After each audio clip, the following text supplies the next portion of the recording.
কৌপাটি চাহ বাগানত এসপ্তাহ ধৰি যি সন্ত্ৰাসৰ সৃষ্টি কৰি আছিল সেই ঢেকীয়াপতীয়া বাঘটো ইতিমধ্যে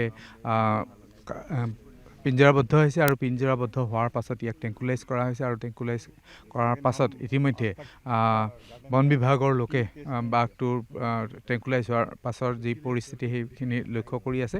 তাৰ পাছতে ইয়াৰ পৰা স্থানান্তৰ কৰা হ'ব ওৰাং ৰাষ্ট্ৰীয় উদ্যানলৈ। আমাৰ লগত উপস্থিত আছে ওৰাং ৰাষ্ট্ৰীয় উদ্যান তথা দৰং জিলা বন্যপ্ৰাণী বিভাগৰ অধিকাৰী, তেখেতৰ লগত আমি কথা পাতিম। কিমান দিন এনেকুৱা ধৰণৰ সন্ত্ৰাস কৰিলে, কিবা অনিষ্ট কৰিছে নে মানুহৰ বা জীৱ জন্তু? নাই, এনেই আমাৰ 11 তাৰিখে প্ৰথম ওলাই আহিছিলে বাঘজনী। আমি প্ৰথমে কোনটো বাঘ কি কৰে 12 তাৰিখৰ পৰা মানে তাক আমি মনিটৰ কৰিবলৈ আৰম্ভ কৰিলোঁ। তাৰপিছত কেমেৰা বহাই 13 তাৰিখে আমি যেতিয়া কেমেৰা বহালোঁ, ইনিমিডিয়েট আমি কেজো পাতিলোঁ কেপচাৰ কৰিবলৈ।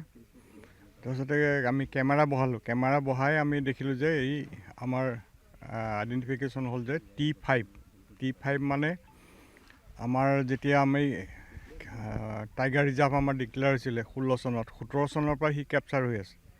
T5 মানে তেতিয়া ধৰক 5-6 বছৰ হৈ গৈছে। আজি আকৌ 25 চনত গ'লে তাৰ 14 বছৰ বা 15 বছৰ হৈ গৈছে। তাৰমানে ফুল্লি মেচিয়ৰ্ড এডাল্ট, মানে কি এডাল্ট নহয়, এইটো মানে অল্ড এজ। তাৰ দাঁত চাতবিলাক ক্ষয় গৈছে চাগে, সেইটো কাৰণে সি ইজি প্ৰেৰ কাৰণে মানে ছাগলী মাৰি আছে। ইয়াত 3-4টা ছাগলী আজিলৈকে মাৰিলে। তাৰ বাহিৰে একো ক্ষয় ক্ষতি হোৱা নাই। কপাল ভাল, আমি এই বাঘটো আমি এই বাগানৰ ভিতৰত ৰাখিব পাৰিলোঁ। যদি আমাৰ এইটো ক্ৰছ কৰি গ'লহেঁতেন, হাইৱে যদি আছামমালা ৰাস্তাটো পাহৰি গ'লহেঁতেন, ডাঙৰ সমস্যাৰ সৃষ্টি হ'লহেঁতেন। আমি বাগান কৰ্তৃপক্ষ, আমাৰ জিলা পুলিচ প্ৰশাসন আৰু জিলা প্ৰশাসনক ধন্যবাদ দিছোঁ। তেখেতসকলৰ কপাৰেশ্যনত আমি বাঘটো আজি ৰাতি কেপচাৰ কৰিব পাৰিলোঁ, কোনো বিশেষ ক্ষয় ক্ষতি নোহোৱাকৈ। বাঘৰো ক্ষতি হোৱা নাই, আমাৰ মানুহ বা জীৱ জন্তুৰো তেনেকৈ একো ক্ষতি নোহোৱাকৈ আমি উদ্ধাৰ কৰিব পাৰিলোঁ।